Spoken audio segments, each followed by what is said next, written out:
But I want to see you to see the heaviness of most of people you keep saying that I don't know my purpose in life. I don't know what God has called me to do. But kusema ukweli, for you to accomplish God's purpose, first God must prepare you. Because God deals with the righteous. God deals with what is perfect, what is pure. And that's why he even gave his only son, akukufie, so that you get salvation, that you learn faithfulness, you will learn integrity, you will learn to follow him, repentance, obedience, so that you are worthy enough for him to even, because at chapter 1 tuliona, God is so supreme. He doesn't even need you you see, like we are told, you are here to worship God, si ndio? God mwenyewe anasema, if you don't worship me, I will raise the stones to worship me. Now imagine that is God, and you are still thinking baby, God is not that bad. Don't lie to yourself. Hear what this man says. You're talking like a foolish woman.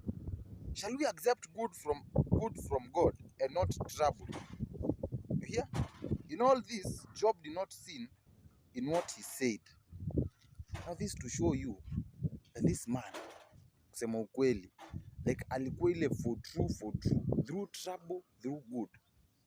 Now Job chapter 2 verse 11 to the end.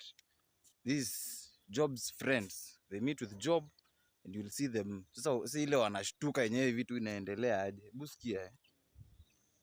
When Job's three friends, Eliphaz the Temanite, Bildad the Shuhite, and Zophar the Naamathite, heard about all the troubles that had come upon him, they set out from their homes and met together by agreement to go and sympathize with him and comfort him. When they saw him from a distance, they could hardly recognize him. They began to weep aloud. They tore their robes and sprinkled dust on their heads. Then they sat on the ground with him for 7 days and 7 nights. No one said a word to him, because they saw how great his suffering was. Yani hii ni kuonyesha yenye umse alikuwa ameteseka ile hakuna.